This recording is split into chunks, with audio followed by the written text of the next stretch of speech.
1916 के लखनऊ कांग्रेस अधिवेशन में।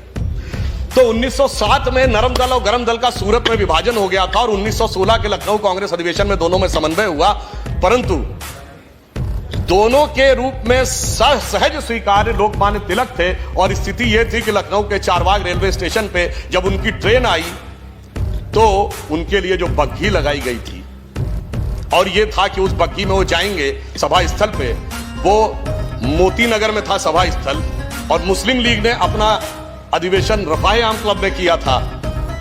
परंतु क्या हुआ कि तिलक जी आकर बग्घी की तरफ बढ़े और एक नवयुवक ने जाकर बग्घी से घोड़े को खोला और स्वयं जुट गए, और देखते देखते तमाम नवयुवक आके जुट गए। और वो जो पहला नवयुवक जिन्होंने बग्घी खोलकर अपने को घोड़े की जगह लेकर चलना शुरू किया था वो थे शहीद राम प्रसाद बिस्मिल। तो ये इस बात का प्रतीक है कि वो किस प्रकार से इंस्पायर करते थे। अब आजकल भी राम प्रसाद बिस्मिल जी की बातों का बड़ा उल्लेख हो रहा है, कई जगहों पे प्रदर्शनों में बड़े चित्र दिख रहे हैं और बोला जा रहा है सरफरोशी की तमन्ना अब हमारे दिल में है, देखना है जोर कितना बाजुए कातिल में है।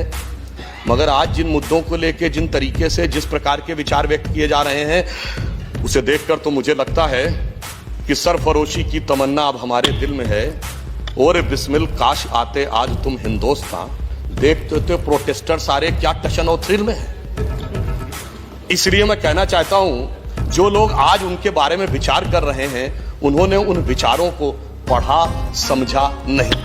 अब फिर क्या विचार शुरू हो जाता है, संविधान के अनुसार कार्य होना चाहिए, संविधान ने सबको अधिकार दे रखे हैं, संविधान ने सबको मौलिक अधिकार दे रखे हैं और उन मौलिक अधिकारों के अनुसार सारे कार्य होने चाहिए।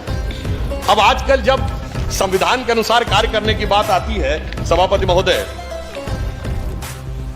तो मुझे ध्यान आया कि संविधान को देखा जाए, संविधान की मूल प्रति पर भी थोड़ी दृष्टि डाली जाए। जब संविधान के मूल प्रति के उस हिस्से को देखा जिसमें मूल कर्तव्यों मूल अधिकारों की बात है, तो संविधान सिर्फ एक किताब से लिखी हुई, एक अक्षरों से लिखी हुई किताब नहीं है, वो एक जीवंत प्रेरणा का स्रोत है जिसके अंदर एक मूल्य होते हैं। इसीलिए जब यह संविधान बना तो यह विचार किया गया केवल लिखे हुए शब्दों से नहीं, इसके अंदर कुछ प्रेरणा के स्रोतों की अभिव्यक्ति भी होनी चाहिए। तो उसमें कई चित्र डाले गए और नंदलाल बोस जो कि प्रख्यात चित्रकार थे उन्होंने डाला। तो मैंने देखा कि जिस हिस्से में अगर आप देखें अधिकारों का वर्णन है उसके ऊपर चित्र किसका बना है, उसके ऊपर चित्र बना हुआ है भगवान राम का। अगर आज हम ये बात कहें, ये चित्र मैं दिखाना चाहता हूं संविधान की मूल प्रति में, आज भगवान राम का विषय अगर किसी सरकारी पुस्तक के ऊपर भी आ जाए तो मेरे विचार से बहुत बड़ा वितंडावाद खड़ा हो जाए। परंतु संविधान निर्माताओं के विचार में सारे अधिकार मर्यादा की सीमा के अनुसार हैं, शायद इसीलिए उन्होंने उस पृष्ठ के ऊपर भगवान राम के उस चित्र को रखा। और आपने यह भी देखा कि भगवान राम का विषय, राम जन्मभूमि का विषय भी सभी मर्यादाओं और व्यवस्थाओं को पूर्ण करते हुए मर्यादा पुरुषोत्तम का विषय पूरी मर्यादा के साथ अपने मुकाम तक पहुंचा। परंतु एक बात मेरे मन में आई इसे देखकर कि इस मुकदमे में एक पैरोकार स्वयं श्री रामलला विराजमान थे और श्री रामलला विराजमान 70 साल तक कोर्ट में रहे और उनसे मांगे गए कागज दिखाओ भाई जन्मभूमि के, पूरे कागज दिखाइए, 500 साल पुराने भी सबूत के आधार पर ही होगा। और सभापति महोदय कागज सिर्फ हिंदी और संस्कृत में नहीं, अंग्रेजी में नहीं, फारसी में भी दिखाने पड़े जो फारसी के कागज थे। और यह प्रमाण है, हमारे विरोधी पक्ष में तो कपिल सिब्बल जी उस विषय में रहे, उन्होंने वो फारसी के कागज देखे होंगे, कहावत है ना हाथ कंगन को आरसी क्या, पढ़े लिखे को फारसी क्या, उन्होंने दिखाया। और जो लोग काफी ऊंचे ऊंचे हाथ उठाकर कहते थे कागज और सबूत के आधार पे ही रामलला जहां विराजमान है वह तय होगा, किसी यकीन पे नहीं तय होगा, वो आज कहते हैं हम जहां विराजमान है वहां मान लो, कागज दिखाने की जरूरत नहीं। इसे देखकर तो मुझे सभापति जी ऐसा लगता है कि शायद रामचंद्र कह गए सिया से ऐसा कलयुग आएगा कि रामलला तो कागज देंगे बाकी कोई ना दिखाएगा। अब मैं इसके आगे ये कहना चाहता हूं कि आज नहीं, वो तो बहुत लंबे समय तक हो चुका। अब मैं ये कहना चाहता हूं, अभी जिस बात का उल्लेख भूपेंद्र जी ने किया 2003 की समिति का, उसका उन्होंने उल्लेख कर दिया कि सिटीजनशिप अमेंडमेंट एक्ट के लिए 2003 में जो कमेटी बनी थी मिनिस्ट्री ऑफ होम अफेयर्स की, जिसकी अध्यक्षता प्रणब मुखर्जी जी कर रहे थे, उन्होंने सदस्यों के नाम भी बता दिए। उसमें से 2 पॉइंट मैं ऐड करना चाहूंगा। उसमें एक सदस्य श्री जनेश्वर मिश्र भी थे, जिन्हें छोटे लोहिया कहा जाता है। मेरे विचार से आज कोई भी समाजवादी यह दावा नहीं कर सकता कि वो श्री जनेश्वर मिश्र जी से बेहतर संवैधानिक, सामाजिक या राजनीतिक समझ रखता हूं। और उस कमेटी के रिपोर्ट के बिंदु क्रमांक 9 में एक महत्वपूर्ण बात लिखी थी। उसमें लिखा था बांग्लादेश की माइनॉरिटीज को रिफ्यूजी कैटेगरी में देना है सिटीजनशिप, और आगे लिखा था मेजॉरिटी को रिफ्यूजी कैटेगरी में नहीं देना है। अब आप ये बताइए, वो 2012 का असम कांग्रेस का अधिवेशन देख लें, 2012 का तरुण गोगोई जी का वक्तव्य देख लें, 2003 का मनमोहन सिंह जी का सदन में दिया वक्तव्य देख लें, या 2013 का कोझिकोड का कम्युनिस्ट पार्टी का अधिवेशन देख लें, वो सब तो ठीक है। जब संसदीय समिति में उन सारे महत्वपूर्ण लोगों ने लिखा कि इसको देना है, इसको नहीं देना है, तो उसके बाद तो मैं निशब्द हो जाता हूं सभापति महोदय। जो समझ में नहीं आता है, लिखे हुए शब्द को देखूं या बोले हुए शब्द को देखूं, और जब लिखे हुए शब्द और बोले हुए शब्द में इतना अंतर आता है तो मुझे वही याद आता है कि देख तेरे संसार की हालत क्या हो गई, भगवान कितना बदल गया इंसान। अब मैं अगर वो इंड करते हैं अब मैं अपने वक्तव्य पूरा कर लूं, उसके बाद आप जो उचित समझे सभापति जी। अब मैं देखिए, आजकल 2 विषय और उठाए जाते हैं जब सीए का विषय आता है कि एक तो ये संविधान की भावना के अनुरूप नहीं है, दूसरा भारतीय संस्कृति की भावना के अनुरूप नहीं है। मैं सिर्फ ये कहना चाहूंगा कि हमारी संस्कृति तो वो रही है कि हमने शरण में आए हुए व्यक्ति की रक्षा के लिए ऐसे ऐसे उदाहरण दिए हैं जो विश्व में आपको कहीं नहीं मिलेंगे। भारतीय पुराणों में और बौद्ध जातक कथाओं में राजा शिबी का उल्लेख आता है कि एक कबूतर जिसको बाज पकड़े ले रहा था, वो उनकी शरण में आ जाता है और कहता मेरे प्राणों की रक्षा करिए। तो राजा शिबी कहते हैं ठीक है, मैं रक्षा करूंगा। वो बाज को कहते हैं अब ये मेरे शरणागत हो गया, अब ये तुम्हें नहीं मिलेगा। तो बाज कहता मैं भी तो आपकी प्रजा हूं, ये मेरा भोजन है, आप मुझे अपने भोजन से वंचित कैसे कर सकते हैं। तो राजा शिबी कहते हैं हाँ ये भी ठीक है, तो अब मैं इसको शरणागत को नहीं छोड़ूंगा, परंतु यदि तुम्हें भोजन चाहिए तो अपने शरीर से उतना ही मांस निकालने को तैयार हो। और चूंकि भगवान उनकी परीक्षा ले रहे थे, ऐसा मान्यता है पुराणों में और जातक कथाओं में कि वो बढ़ता चला गया उसका वेट, और आखिर में राजा शिवी पूरे पलड़े में बैठ गए, और तब भगवान ने प्रकट होकर कहा तुमने शरणागत की रक्षा का पूरा दायित्व निभाया, हम तुम्हारा सम्मान करते हैं। इसीलिए शायद अटल जी ने यह पंक्ति लिखी थी कि मैंने छाती का रक्त पिला पाले विदेश के क्षुधित लाल, मुझको मानव में भेद नहीं, मेरा अंतस्तल उर विशाल, शरणागत की रक्षा की है मैंने जीवन भी देकर, विश्वास नहीं यदि आता तो यह साक्षी है इतिहास अमर। अब कहा जाएगा साहब आप शरणागत को दे रहे हैं तो सबको क्यों नहीं दे रहे। तो भारतीय संस्कृति में यदि राजा शिवी के कबूतर की कथा है तो तक्षक नाग की भी कथा है। राजा परीक्षित को श्राप मिला था तो यह था कि कोई सांप आकर उनको मारेगा, उन्होंने पूरी व्यवस्था कर ली थी, और उसके बाद वो फलों के बीच में घुसकर एक छोटा सा सर्प तक्षक अंदर पहुंचने में सफल हो गया, और उसने राजा परीक्षित को डस लिया और उनकी मृत्यु हो गई। अब इस बात से सबक लेकर उनके पुत्र राजा जन्मेजय ने एक ऐसा यज्ञ किया था जिसमें सारे के सारे नाग आकर भस्म होने लगे थे। इसलिए मैं कहना चाहता हूं दूध भी पिलाते हैं परंपरा हमारी मित्र, किंतु नाग यज्ञ का विधान नहीं भूले। तो हम घुसपैठिए और शरणागत दोनों का नीर छीर विवेक की क्षमता हमें भारतीय संस्कृति परंपरा भी देती। अब आधुनिक समय में आए तो कहा जाता है कि साहब आप बराबरी का व्यवहार नहीं कर रहे, आप गंगा जमुनी तहजीब के साथ न्याय नहीं कर रहे हैं। तो मैं पूछना चाहता हूं गंगा जमुनी तहजीब कहां से शुरू हुआ ये वर्ड। सबसे पहले यह शब्द प्रयोग होता है जब मुगल शहजादे दारा शिकोह ने अपनी किताब लिखी मंजुमल बहरीन, जिसका मतलब होता दो समुद्रों का विलय। अब आप बताइए, दो समुद्रों का मिलन जिसे कहता है वो आदर्श नहीं, बाकी दूसरे लोग आदर्श। अरे इस देश की गंगा जमुनी तहजीब तो ये थी, इस देश की गंगा जमुनी तहजीब तो ये थी कि बुल्ले शाह ने ये बोला था, जो आज किसी को सुनने में बड़ा अजीब लगेगा, कि आज होली खेलूंगी मैं कहे बिस्मिल्लाह। ये बुल्ले शाह ने बोला आज होली खेलूंगी मैं कहे बिस्मिल्लाह। और उन्होंने कहा, आगे की लाइन अरबिक वर्ड है, अलस्तु बि रबिकम प्रीतम बोले, सब सखियों ने घूंघट खोले, नाम नबी की रतन चढ़ी और बूंद पड़ी अल्लाह अल्लाह, आज खेलूंगी मैं होली कह बिस्मिल्लाह। मगर इसको आपने माना क्या? अब मैं उदाहरण देता हूं। चित्रकूट के घाट की घटना थी कि अब्दुल रहीम खान खाना और तुलसीदास जी दोनों अच्छे मित्र थे, दोनों साथ में थे। तो अब्दुल रहीम खान खाना वो मिट्टी उठाकर अपने सर पे लगा रहे थे, तो तुलसी ने उनसे छंद में पूछा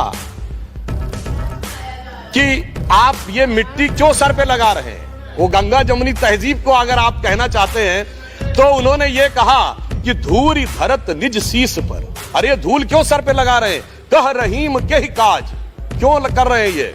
तो रहीम ने क्या जवाब दिया? जेही रज मुनि पत्नी तरी सोई ढूंढत महाराज। वह रज जो भगवान राम के चरणों की वह रज ढूंढ रहा हूं, जिससे मुनि की पत्नी तर गई थी, मेरा भी उद्धार हो जाए। मगर कोई समस्या नहीं थी। आज बुल्ले शाह होते फतवा जारी हो जाता, मेरा पक्का मानना है, और बहुत सारे लोग उनके समर्थन में खड़े हो जाते। ये देश की धर्मनिरपेक्षता के ऊपर हमला है।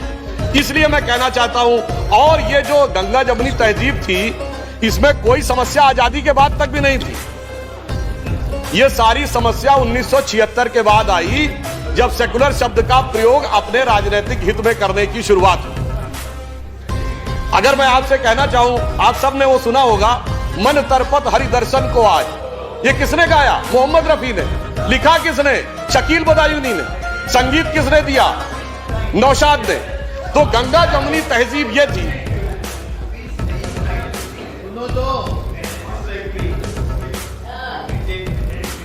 एक सेशन हो जाए, वन डे फुल डे, जो आप अपना धर्म ये कर सकते हैं। नहीं, मैं सिर्फ यह बताना चाह रहा हूं कि गंगा जमुनी तहजीब ये थी, संयोग तो ये था, मगर इनकी नजर किधर जाती है? जितने मैंने नाम गिनाए, इनके लोगों की कभी जयंती मनाते हुए वो लोग नजर आए जो आज प्रदर्शन करते नजर आ रहे हैं? वो लोग आज नजर नहीं आते। वो तो आज कहते हैं हमने 800 साल इस देश पे हुकूमत की। अभी कुछ दिन पहले बयान दिया, और फिर कहते हैं कि साहब हम तो मजलूम हैं, हमें अधिकार मिलना चाहिए। ऐसी विचित्र स्थिति आज के देश में आकर खड़ी करने का प्रयास किया जा रहा है जो सत्य से बिल्कुल परे। आपने कभी नहीं सुना होगा पूरी दुनिया में कि कोई यह भी कहे कि हमने इस देश पे शताब्दियों तक हुकूमत की है और फिर यह कहे हमें स्पेशल स्टेटस मिलना चाहिए। मैं पूरी ईमानदारी से एक बात कहना चाहता हूं, जब ये देश आजाद हुआ 1947 में, तो 567 रियासतें थी। ये बताइए, आज हम माइनॉरिटी की बात करते हैं, देश की सबसे अधिक पढ़ी लिखी कम्युनिटी कौन है? पारसी, 0.1% की माइनॉरिटी। सबसे प्रॉस्परस कम्युनिटी कौन है? जैन, 1% की माइनॉरिटी। सबसे एंटरप्रेन्योर कम्युनिटी कौन है? सिख, 1.8% की माइनॉरिटी है। अगर इन सबको प्रॉस्पेरिटी, एजुकेशन, आगे बढ़ने के सारे अवसर मिल रहे हैं, तो माइनॉरिटी में जो प्रचंड मेजॉरिटी है उसके साथ कैसे समस्या ही विचार करने का विषय है। और जब देश आजाद हुआ, बताइए, कोई बौद्ध रियासत थी? नहीं। कोई क्रिश्चियन रियासत थी? नहीं। कोई पारसी रियासत थी? नहीं। एक महाराजा पटियाला को छोड़ दे तो सिख रियासतें भी नहीं थी। मगर लाइन लगा के मुस्लिम रियासतें थी। नवाब पटौदी, नवाब रामपुर, नवाब भोपाल, नवाब लखनऊ, हैदराबाद निजाम, जूनागढ़ के नवाब। फिर ऐसे हालात क्यों हो गए कि आज बाकी सब पढ़ाई लिखाई में आगे और बाकी सारी चीजों में आगे, और एक ही वर्ग पीछे होता चला गया? मुझे लगता है इसमें दोष इसका भी है कि जो सियासत की गई ना, अदावत की और मोहब्बत की। किसी ने दिखाने की कोशिश की कि हमें तुमसे बड़ी मोहब्बत है, तो किसी ने दिखाने की कोशिश की कि फला को तुमसे बड़ी अदावत है, और उस सियासत ने कहां यह पहुंचाया सभापति जी? किसी को किसी की मोहब्बत ने मारा, किसी को किसी की अदावत ने मारा, और इस शराफत अली को सेकुलर सियासत। इसलिए मैं ये कहना चाहता हूं, आज के इस यथार्थ को देखिए, पूरे देश में जो सामने दिखाई पड़ रहा है। ज्यादा खतरनाक बात जानते हैं क्या हो रही है? मैं सदन का ध्यान आकर्षित करना चाहूंगा कि ज्यादा खतरनाक बात यह हो रही है कि अब ये बहुत उग्र स्वरूप में आगे बढ़ने का एक प्रयोग किया जा रहा है। और उसका उदाहरण मैं ये कहना चाहूंगा, जब सीए का विरोध हुआ तो विषय क्या था कि असम की संस्कृति की रक्षा करनी है या असम के लोगों के हितों की रक्षा करनी है। मगर सबसे पहले आंदोलन कहां शुरू हुआ? जामिया में, उसके बाद अलीगढ़ में, उसके बाद नदवा में, उसके बाद हमारे एक दूसरे सदन के सांसद हैं जो हैदराबाद के वो सबसे बड़े झंडा बरदार अलंबरदार बन गए। और सबसे पहले रेजोल्यूशन कहां पास हुआ? केरल की असेंबली में। बहुत ही सहजता से समझा जा सकता है, इसमें कोई रॉकेट साइंस नहीं है कि ये। और सुनिए, फिर उसके उपरांत क्या हुआ सभापति महोदय? ये सारे विषय गौण हो गए। पता नहीं कौन कौन से विषय आने लगे उसके अंदर। कश्मीर से लेके धारा 370 से लेके देश को अलग करने से लेके आसाम को परमानेंट अलग करने तक। तो ये देखकर यह मन में संदेह उत्पन्न होता है कि यह सारा का सारा जो घटनाक्रम है, हम सभी लोग बहुत जिम्मेदार लोग हैं, हमें यह समझना चाहिए कि ये सारी की सारी चीजें जो हो रही हैं, क्या हमारी गंगा जमुनी तहजीब के हिसाब से हैं, क्या हमारे संविधान के हिसाब से हैं, या जो संविधान में कमेटियों में लिखा उसके हिसाब से हैं, या फिर ये कोई एक खतरनाक प्रयोग है, हम जाने में अनजाने में उसके शिकार होते चले जा रहे हैं और देश और समाज को भी उसकी गिरफ्त में लाते चले जा रहे हैं। और जब कोई इस प्रकार का कार्य होता है तो मैं सिर्फ एक उदाहरण और फैक्ट कोट करना चाहूंगा। एक बहुत बड़े पत्रकार हैं मार्क पेली, जो 26 वर्ष भारत में रहे, बीबीसी के उन्होंने संवाददाता रहे। उन्होंने, पुरानी बात नहीं है सभापति महोदय, 22 सितंबर 2019 को आर्टिकल लिखा है। उस आर्टिकल में क्या लिखा है कि Muslims in India are the luckiest. Bharat में रहने वाले मुस्लिम समाज के लोग सर्वाधिक भाग्यशाली। उन्होंने उसका एक उदाहरण दिया कि मैं 26 साल दिल्ली के निजामुद्दीन इलाके में रहा, मेरे यहां से थोड़ी दूरी पर हजरत निजामुद्दीन औलिया की दरगाह थी और थोड़ी दूरी पर तबलीगी जमात का ऑफिस था। उन्होंने कहा दुनिया का कोई दूसरा देश होता तो 26-27 साल में कोई एक दूसरे को समाप्त जरूर कर देता, परंतु भारत के मुस्लिम इसलिए भाग्यशाली हैं कि वो अपने मजहब के अंदर भी जिस तरीके से चाहें उस तरीके से इबादत कर सकते हैं। ये कहने वाला कोई संघी भाजपाई नहीं है, ये कहने वाला एक वह पत्रकार है जिसने पूरी जिंदगी भारत में गुजारी है और 2019 में उसने कहा है। इसलिए मैं ये कहना चाहता हूं कि जो कुछ भी हो रहा है, इस पे किसी भी प्रकार का खतरनाक खेल सभी के लिए नुकसानदेह हो सकता है। यह नहीं सोचना चाहिए कि सिर्फ हमारा हित साधन होगा और दूसरे को क्षति होगी। अगर, और वो भी विशेषकर जब बगैर किसी आधार के यह बात हो रही हो। मैं फिर एक पंक्ति कोट करना चाहूंगा। बड़े प्रसिद्ध शायर हैं राहत इंदौरी, उनकी और बड़ी फेमस कविता, आप लोगों को बहुत ध्यान होगी कि अगर है खिलाफ तो खिलाफ होने दो, ये सब धुआं है, कोई आसमान थोड़ी है, आगे है लगेगी आग तो आएंगे घर कई जद में, लगेगी आग तो आएंगे घर कई जद में, यहां पे सिर्फ हमारा मकान थोड़ी है। यह विचार बिल्कुल ध्यान रखिए कि हम सिर्फ अपना हित साधन करते हुए आगे निकल जाएंगे, ऐसा नहीं। और अंत में मैं ये कहना चाहूंगा, राष्ट्रपति जी के अभिभाषण के पहले ये अगर आपको समझ में आ जाता तो दुनिया कुछ और होती साहब। अब मैं एक और बात कहना चाहता हूं। नहीं, सुनिए, वो अगर आप कहना चाहते हैं ना, आप तो चेयर को एड्रेस करें। मैं एक अंत में सिर्फ ये कहना चाहूंगा कि राष्ट्रपति महोदय के अभिभाषण के प्रथम बिंदु पे यदि हम जाएं, जो वहां से समाप्त करना चाहूंगा, प्रथम बिंदु पे जाएं तो उन्होंने क्या कहा? 21वीं सदी के तीसरे दशक की शुरुआत हो रही है। अब मैं कहना चाहूंगा, जब 21वीं सदी और तीसरा दशक आए तो हमें थोड़ा सा, हम अगर गौर करें तो जब 20वीं सदी का पहला सूरज उगा था सन 1901, उस समय इस देश में किसकी सरकार थी? अंग्रेजों की। 20वीं दशक के मध्य में यानी 1951 में जब इस देश में पहला सूरज उगा तो इस देश में किसकी सरकार थी? कांग्रेस की। और 2001 में जब 21वीं सदी के पहले सूरज की पहली किरण इस धरती पे पड़ी तो इस देश में किसकी सरकार थी? अटल बिहारी